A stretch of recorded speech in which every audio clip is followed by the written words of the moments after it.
Hoje, mais que uma pregação, eu quero fazer na nossa igreja matriz uma catequese a respeito do sacerdócio, da Eucaristia e do mandamento do amor.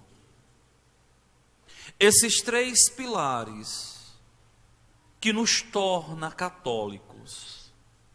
Se nós tiramos de dentro da igreja o sacerdócio, a Eucaristia e o mandamento do amor, nós seremos tudo menos católicos.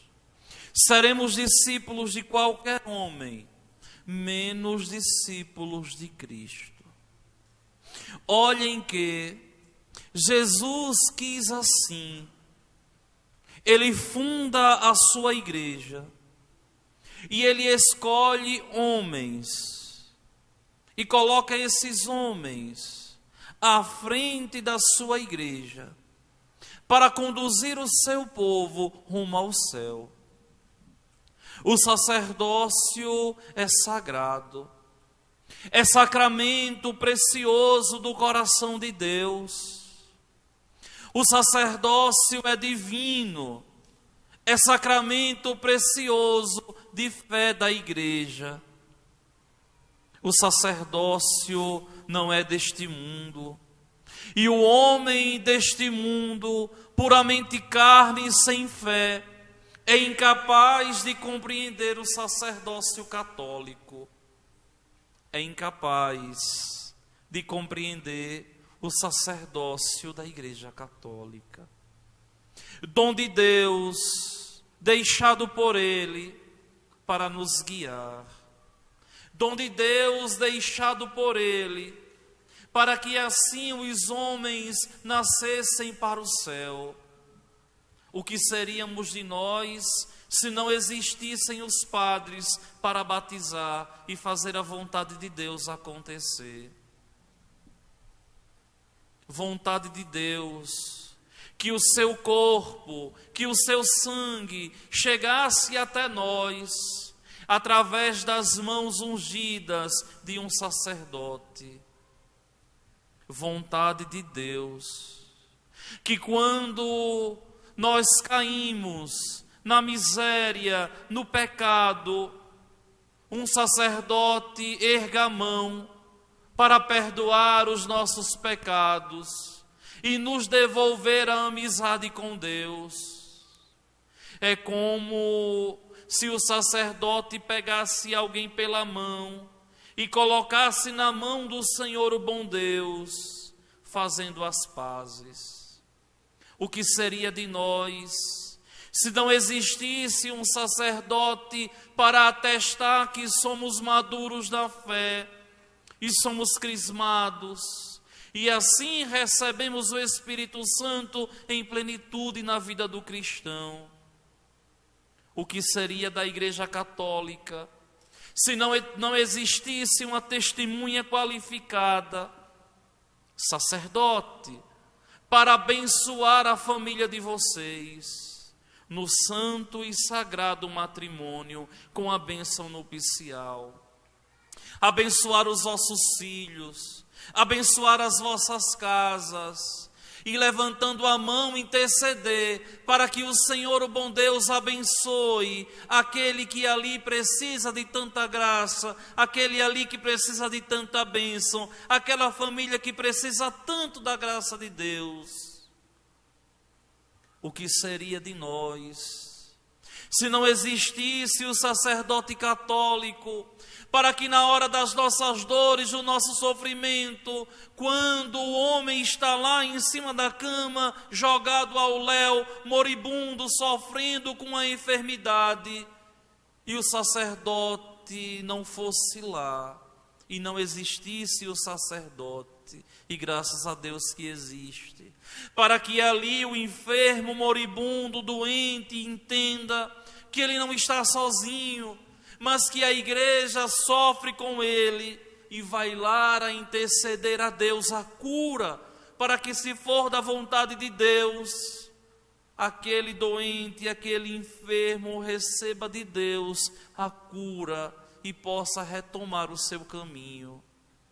O que seríamos de nós se não existisse um sacerdote ao contemplar o esquife e o nosso corpo ali num caixão, abençoasse o nosso corpo para que ele dali voltasse ao pó e um dia, na esperança da ressurreição, possa aquele corpo ressuscitar. O que seríamos de nós se não existissem esses homens heróis, capazes de deixar tudo e viver todos os dias como crucificado, como seu Senhor? O sacerdócio não é glória, mas o sacerdócio é cruz. O sacerdócio não é de modo algum glória, mas é um sacramento deixado por Deus de crucifixão. Quem vive o sacerdócio todos os dias sabe o dilema, as dificuldades que todos os dias batem na porta para que permaneça fiel, para que seja fiel ao Senhor, o bom Deus. Tantos santos, tantos homens, tantas mulheres nesses 2000 anos de igreja, ao meditar a respeito do sacerdote, a respeito do sacerdócio, muitas vezes silenciavam. Por quê? Porque o sacerdócio é de verdade o sacramento insondável da graça de Deus. Chegando um dos grandes santos da igreja a dizer: se compreendêssemos o sacerdócio, morreríamos de amor. Chegando outra santa a dizer: se eu fosse por uma rua e contemplasse um anjo e contemplasse um sacerdote, primeiro eu falaria com o sacerdote, porque é Cristo para mim aqui na terra, e depois saudaria os anjos como enviados de Deus. Chegando outro grande santo da fé católica a dizer que o sacerdócio é o amor do coração de nosso Senhor Jesus Cristo. Sim, amor do coração de Jesus. E o sacerdote, ele participa cada vez mais do sacerdócio de Cristo, na medida em que ele vive como seu Senhor, com o coração despojado, com o coração aberto, muitas vezes amoroso, muitas vezes duro, mas com o objetivo de salvar a todos e levar todos aos céus. O sacerdote, ele tem que ter consciência de que ele foi suscitado por Deus não por ser o melhor, de modo algum, mas por ser alguém que o Senhor, o bom Deus, ao colocar o olhar, ao colocar os olhos, fitou de todo o coração e disse: eu quero você. E esse, na sua simplicidade, na sua abertura de coração, respondeu com tanto medo ao Senhor. O sacerdócio, meus irmãos, é aquilo que nós temos de mais sagrado dentro da Igreja Católica. E por isso tão atacado, e por isso tão incompreendido, e nunca, mas nunca o mundo será capaz de compreender o sacerdócio católico, porque nós buscamos viver aqui aquela realidade que um dia haveremos de viver lá. Hoje sou eu que, sem dignidade nenhuma da minha parte, fui colocado por Deus à frente de vocês. E ao contemplar essa igreja matriz, repleta de fiéis, brota no meu coração cada vez mais a responsabilidade de levar vocês aos céus. Muitas vezes nós temos que levar aos céus, instigar a pessoa a caminhar aos céus contra a própria vontade, porque não consegue enxergar a sua própria vida com o olhar divino. O sacerdote é pastor, o sacerdote é pai, acarinha, mas também corrige. Acarinha, mas também castiga. Acarinha, mas muitas vezes também vai ser duro. Para quê? Para que a pessoa entenda que está caminhando para o céu. O sacerdócio, meus irmãos e minhas irmãs, deve ser matéria da oração de vocês todos os dias. Rezem por nós, padres. Não é só e simplesmente desejar um feliz e santo dia do padre, não. Hoje, desde as 4 horas da manhã, que o povo vem mandando mensagem. Mas se cada mensagem daquela for transformada em pelo menos uma Ave Maria por nós sacerdotes, grande coisa já foi feita. Rezar por nós, que enfrentamos todos os dias as ciladas e tentações do inimigo. Porque, vejam bem, se existe alguém nessa igreja que é tentado 24 horas por dia, esse alguém é o padre. Porque a queda de um padre é a queda toda de um rebanho. E a firmeza de um padre é a firmeza toda de um rebanho. É por isso que vocês têm que ter a responsabilidade de rezar pelos sacerdotes todos os dias. Não porque simpatizam por mim, não porque sou eu que estou aqui na frente, mas a responsabilidade para que o Senhor, o bom Deus, possa todos os dias suscitar varões, homens, para conduzir vocês para o reino dos céus. Eu não sei se vocês sabem, mas a pessoa que menos usufrui do sacerdócio é aquele que é ordenado padre. O padre celebra todos os sacramentos para vocês, mas para ele, só um ele consegue celebrar para ele: a Eucaristia. Para todos os outros sacramentos, o padre precisa de outro padre. E só a Eucaristia serve para ele. E a salvação dele consiste em todos os dias liberar a graça de Deus, anunciar o reino de Deus, levar vocês aos céus. Ser padre, minha gente, em pleno século 21, não é coisa simples, não. Porque o mundo todo quer nos laicizar, relativizar a nossa vocação. O mundo todo, o tempo todo, quer desmoralizar a figura do sacerdote. Quem é esse homem que não casa? Quem é esse homem que está em nosso meio e não é do nosso meio? Quem é esse homem que acolhe a todos, crianças, jovens e adultos? É um crucificado, alguém que todos os dias carrega a cruz atrás de nosso Senhor Jesus Cristo. Esse sacerdócio que nosso Senhor deixou faz com que a igreja tenha o sacramento da Eucaristia, que é aquilo de mais sagrado que nós temos na igreja, que é aquilo que nós temos de mais sagrado deixado por Jesus. Sacramento insondável da graça de Deus, o seu corpo e o seu sangue imolado por nós, para que nós possamos nos alimentar. É preciso receber a Eucaristia, e para que nós possamos de verdade comungar a Eucaristia, tem que existir um homem consagrado, legitimamente ordenado para celebrar a Eucaristia. A Eucaristia celebrada por um sacerdote é de verdade o corpo e o sangue de nosso Senhor. Não é um rito, puramente um rito celebrado.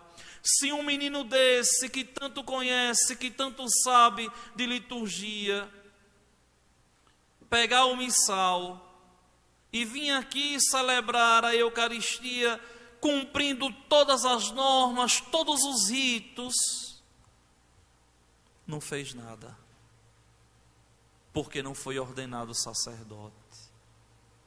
Mas quando o sacerdote legitimamente ordenado celebra a Eucaristia no altar, tudo acontece. Meus irmãos, nosso Senhor Jesus Cristo não deixou a Eucaristia para ser olhada, não. Deixou a Eucaristia para ser comungada. Hoje é dia de comungar a Eucaristia com fé e viver de verdade essa divina confusão, onde o nosso corpo e o corpo de Cristo agora é um só, naquilo que nós chamamos de comunhão.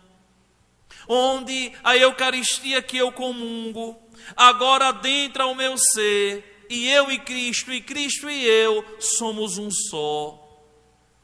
Grande mistério é esse deixado por Jesus. Grande mistério é esse que a Igreja Católica carrega. Nenhuma outra. Existe uma grande diferença entre a Santa Ceia protestante, que é um teatro, da Eucaristia celebrada, sacramento da fé católica. Olhem que nunca existiu um dia sequer que a igreja não celebrasse a Eucaristia desde que ele veio e nos mandou fazer isto em memória de mim. Todas as vezes em que o sacerdote eleva o cálice da salvação, ele está fazendo aquilo que Jesus pediu. Elevar o cálice da salvação por quem? Por uma criança que nasce em ação de graças. Elevar o cálice da salvação por quem? Por aquele fiel falecido que padeceu, que está na glória de Deus. Elevar o cálice da salvação por aquele enfermo, por aquela família que tem tanto a agradecer, por aquele que está pedindo a graça, por aquele que está pedindo a saúde. Elevar o cálice da salvação. Para quê? Para que um dia nós façamos esse mesmo movimento desse cálice, subir aos céus e sermos nós também transfigurados em glória, como assim foi o Senhor. Só que vejam, meus queridos irmãos e minhas irmãs, a Eucaristia que nós celebramos, a missa que nós celebramos, não é uma invenção de uma instituição, mas é simplesmente o cumprimento de um mandato deixado por nosso Senhor. Ao instituir o sacerdócio, vão por todo o mundo, batizem a todos em nome do Pai, do Filho e do Espírito Santo. Ao instituir o sacerdócio, dizendo, fazei isso em memória de mim, nosso Senhor Jesus Cristo estava dizendo ao homem, dizendo à igreja assim: eu estarei na glória, mas estarei no meio de vocês, agora sacramentalmente presente. E quem quiser se aproximar de mim neste mundo, não vai preciso ser me contemplar fisicamente, mas precisa me contemplar eucaristicamente. É claro, é bem sabido por todos nós que tantos não têm uma fé eucarística assim, porque acreditar na Eucaristia é preciso ter fé, essa virtude teologal deixada por Deus. Eu não consigo imaginar alguém que vive a vida toda sem comungar a Eucaristia, sem se esforçar por receber nosso Senhor, sem entender o sacerdócio católico, sem de verdade usufruir da graça de Deus. Meus irmãos, nós estamos passando. Meus irmãos, o nosso lugar não é aqui. Por mais que você ame, por mais que nós gostemos deste mundo, nós estamos passando. E esse passamento deve nos fazer chegar aos céus. Mas antes de chegar esse momento grandiosíssimo das nossas vidas, é preciso celebrar a Eucaristia. É preciso viver o sacramento da Eucaristia. Olhem que palavra tão dura para quem não tem fé.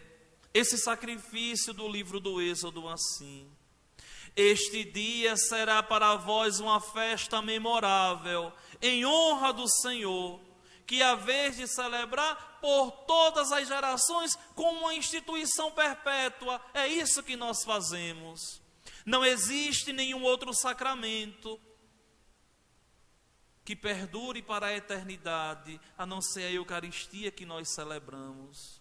Não vai existir nenhuma nova aliança de jeito nenhum. Essa daqui é nova, essa daqui é perpétua, e ela acontecerá até que ele volte. E vejam que a Eucaristia cumpre a promessa do mandato de nosso Senhor: eis que eu estarei convosco até o fim dos tempos. Onde? Sacramentalmente no altar. Olhem o que Paulo, ao escrever aquela comunidade dos Coríntios, diz com tanta dignidade: o que eu recebi do Senhor, foi isso que vos transmiti. Minha gente, eu sou testemunha da ressurreição. Vocês são testemunhas da ressurreição. Deve existir nos nossos corações uma alegria de tomarmos parte da Eucaristia. Uma alegria que é fruto do Espírito Santo de Deus. E compreendermos que hoje nós nos aproximamos desse altar. E que um dia nós haveremos de nos aproximar do banquete celestial na glória eterna do Pai. Olhem que Paulo, ao dizer que transmitiu aquilo que ele recebeu, Paulo está dizendo: eu não faço o que eu quero, mas eu faço o que o Senhor mandou. Eu lembro que quando eu cheguei logo aqui nessa paróquia, nos primeiros meses, começando a catequese, começando a ensinar, eu dizia assim: olha, uma coisa eu vou deixar como legado nessa paróquia. Eu vou ensinar vocês a participar de missa. Eu vou ensinar vocês a missa católica. Muitas vezes eu vejo vocês chegando assim, me dizendo assim: ah, padre, como a nossa missa é bonita. Eu fui no lugar X, fui no lugar Y, mas a missa é muito diferente da nossa. Por esses dias, ao estudar em Goiânia, eu me encontrei com 2 dos nossos acólitos, que passaram aqui pelo altar. E lá conversando, jantando com eles, me diziam assim: olha, padre, nós já rodamos essa cidade todinha e ainda não encontramos uma missa parecida com a nossa. Eu disse: danou-se. E comecei a brincar com eles. Mas isso aqui, minha gente, não é invenção.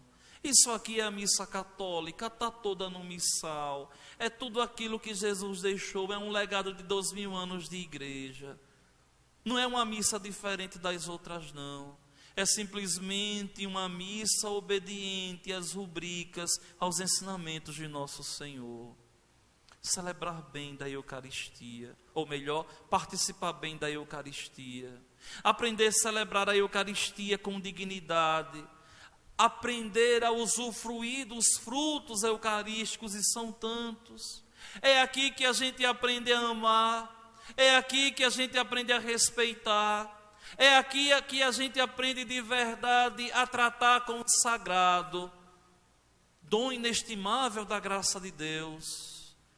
O silêncio, o decoro, o respeito, aprender de verdade a se colocar na graça de Deus e cantar com dignidade, como o salmista hoje tão bem cantou. Eleva o cálice da minha salvação, invocando o nome santo do Senhor, por tudo aquilo que Ele fez em meu favor. É sentida por demais pelo Senhor a morte de seus santos, seus amigos. Eis que sou o vosso servo, ó Senhor, mas me quebrastes os grilhões da escravidão. Por que será que a liturgia pega no dia de hoje e nos coloca bem esse Salmo 115? Porque nos mostra de verdade o sentido da Eucaristia, que é uma perpétua ação de graças. Eucaristia quer dizer ação de graças, ou seja, louvar e agradecer e bendizer a Deus por tudo de bom que Deus fez em nosso favor. Agora, vejam bem, não só o sacerdócio, não só a Eucaristia, mas entre o sacerdócio e a Eucaristia existe um mandato deixado por nosso Senhor, o mandamento do amor, que é de verdade a novidade do cristianismo.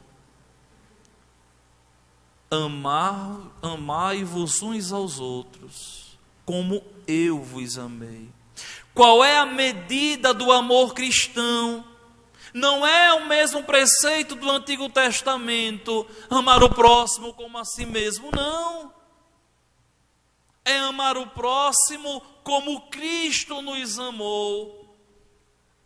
No Antigo Testamento existe esse preceito, que consiste em amar o próximo como a si mesmo. O mandamento do amor deixado por Cristo é: ame o próximo como eu vos amei. Ou seja, no meu amor sem limites, no meu amor sem medidas. João, ao escrever o Evangelho de hoje, nos dá umas indicativas impressionantes, que nós poderíamos passar horas e horas aqui falando, porque é um mistério tão grande que não se esgota. Mas algumas sinalizações para a gente entender o Evangelho de hoje. Primeiro, olha o limite do amor de Cristo. Olha o que João diz. Jesus sabia que tinha chegado a sua hora de passar deste mundo para o Pai. Tendo amado os seus que estavam no mundo, amou-os até o fim. Qual foi o fim? A morte de cruz, que está aqui, a imagem do crucificado velada. Quando a Igreja Católica, toda a Igreja Católica deveria ter o crucificado. Infelizmente algumas não têm. Toda a Igreja Católica deveria ter o crucificado. Todas elas. A Igreja, ao colocar o crucificado, nos diz assim: veja, cristão, o preço da tua conversão, ele morreu por amor, se converta. Toda a mensagem evangélica da igreja passa por isso aqui. É por isso que amanhã existe um rito chamado de adoração da cruz, que a gente vem à cruz, a gente beija a cruz. Muita gente não entende. Aí diz assim, uma vez eu lembro que uma pessoa me questionava assim: mas padre, o senhor fala tanto que a gente não adora imagem, e agora a gente vai adorar o crucificado. Eu digo, não. A gente não está adorando aquela imagem ali. A gente está adorando o mistério da cruz, o mistério do amor, que foi amar até o último momento, até o seu fim, até o seu limite. Esse é o amor de Deus. Ponto. Segundo ponto do Evangelho de hoje que nos chama a atenção. Duas coisas são postas em corações diferentes. Olhem o verbete aqui. O diabo tinha posto no coração de Judas. O Pai tinha posto tudo nas mãos de Cristo. O diabo, pois, tinha posto no coração de Judas o propósito de entregar Jesus. E o Pai tinha posto no coração de Cristo a salvação humana. Dois movimentos. Enquanto em um coração existe ali o poder da salvação, no outro coração o poder da condenação. E vejam que todos os dias diante de nós somos tentados sim a abrir espaço no nosso coração para as tentações demoníacas, e são tantas. Mas também somos todos os dias convidados, exortados por Deus a abrirmos o nosso coração para amar, para fazer o bem, para cuidar e zelar do outro. Olhem que Jesus vai dar aqui um sentido primoroso ao ser igreja. Igreja, meus irmãos, é serviço, não é glória. Estar dentro da igreja é entender que nós estamos aqui para servir. E que serviço é esse? É simplesmente levar o outro ao encontro com Cristo. Olha, não existe um sentido maior de pregação do que o querigma cristão. O querigma cristão, ou seja, o anúncio do evangelho cristão, não é simplesmente falar de Deus para o outro. Falar, até papagaio fala, é só a gente ensinar. Mas o querigma cristão é olhar para o outro e dizer assim: vem cá, meu irmão, vem sentir comigo o teu coração palpitar como o meu palpita por Deus. Vem cá, para Cristo fazer na tua vida o que Ele fez na minha vida. Vem cá, encontrar aquele que me mostrou o sentido da vida, a razão de ser, a razão de existir. Por Ele eu sou fiel, por Ele eu sou paciente, por Ele eu perdoo, por Ele eu amo. Vem cá, sai dessa vida mesquinha, para de pensar assim, deixa de querer ser melhor que os outros. Vem cá, vem usufruir do amor de Deus. Isso é o querigma cristão, isso é o anúncio do evangelho. Vem cá sentir o que eu estou sentindo. É uma pena que muitas pessoas dentro da igreja, elas querem falar de Deus, e por isso que não sentem a presença amorosa de Deus. Por quê? Porque simplesmente, primeiro, não se entregam a Ele. Olha, quando no dia 31 de outubro de 2006, eu decidi ir embora do estado de Alagoas para estudar fora no final do ano. Eu lembro como hoje, 31 de outubro de 2006. Eu não sabia o que era que Deus estava preparando. Mas quando eu olho para trás, eu vejo que naquela tarde ensolarada, em que essa decisão foi tomada, eu comecei de verdade a amar a Deus, porque eu fui estudar em um seminário que me ensinou de verdade a amar a Deus, apesar das misérias. Graças a Deus, eu louvo e bendigo a Deus todos os dias por ter passado no seminário que passei, que me ensinou de verdade o que era amar a Deus. E quantas vezes meu diretor espiritual dizia: vai rezar um pouquinho. Quantas vezes eu ia fazer direção espiritual e ele olhava assim para mim e dizia assim: veio de onde? Estava onde? Eu dizia assim: ô padre, eu estava no quarto, eu estava na mesa estudando ali na cela. Ele dizia assim: e veio para cá? Eu digo: foi. Vá na capela rezar logo. E eu ia: ai meu Deus, já está esse homem criando dificuldade. Ia na capela, rezava um pouquinho e voltava. Agora a gente pode conversar. Existia uma razão ali para nos dizer que primeiro amar a Deus, estar com Deus. O que muitas vezes nós vemos dentro da igreja, é por isso que ninguém quer ser catequista, é por isso que ninguém tem coragem de fazer uma leitura, porque reza mal. Ou só aparece na igreja quando vai cantar, ou quando vai servir o altar, porque não aprendeu a rezar. Quem aprende a rezar, quem aprende a estar com Deus, se faltar uma missa no domingo, fica inquieto a semana toda.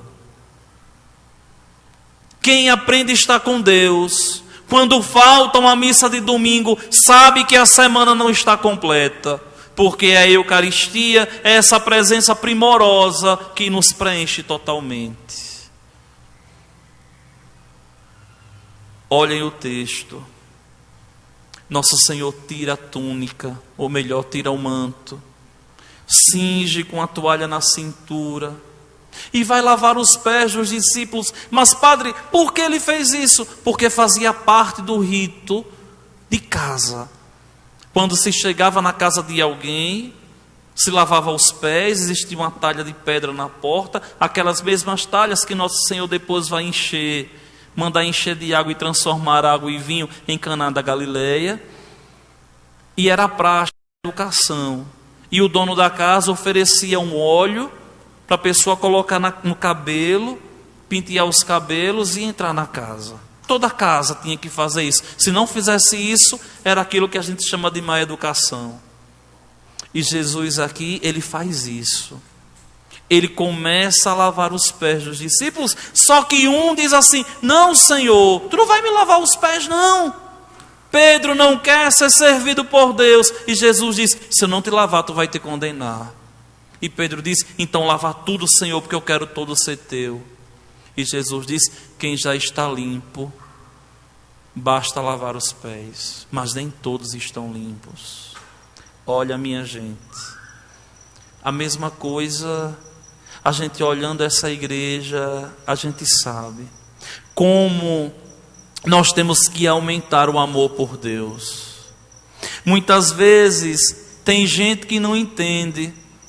Quando o padre aperta muitas vezes vocês, não é? Como a carteirinha da catequese, que até o bispo falou que é botar a carteirinha para os padres, né? Vocês lembram da crisma, né? Mas olha o enjoo de um ano todinho, os frutos aí, olha um lá. Acabou a crisma, está aí na Pascum. E tantos outros a gente poderia dar exemplo que estava afastado, aqui, ali. Por quê? Porque de verdade o objetivo é esse, é a gente trazer vocês e dizer assim: venha cá, chegue, venha participar com a gente, venha usufruir do amor de Deus. E Pedro, ele vê isso aqui. Pedro, ele quer ser todinho de Deus, e para Pedro ser todo de Deus, ele sabe que tem que deixar fazer o que Cristo quer. Olhem que Jesus diz assim: compreendeis o que acabo de fazer? Vós me chamais mestre e Senhor, e dizeis bem, pois eu sou. Portanto, se eu sou seu mestre e Senhor, vos lavei os pés, também vós deveis lavar os pés uns dos outros. Dei-vos um exemplo, para que façais a mesma coisa que eu fiz. Quando nós olhamos e estudamos a figura de Cristo, a gente vê que Jesus era duro, porque queria o bem das pessoas. E muitas vezes ser duro, minha gente, não é porque não amamos, não, mas é porque de verdade nós amamos. Como eu costumo dizer, o amor não pode ser indiferente. Quem ama, ame em Deus. Um amor sem limites, um amor sem medidas. Eu rogo ao Senhor, o bom Deus, para que cada vez mais vocês se descubram católicos e morram nessa fé que um dia foram batizados. Porque igreja não é simplesmente participar porque eu me sinto bem, não. Igreja não é um clubinho de amigos, mas igreja é um rebanho de ovelhas e cabritos.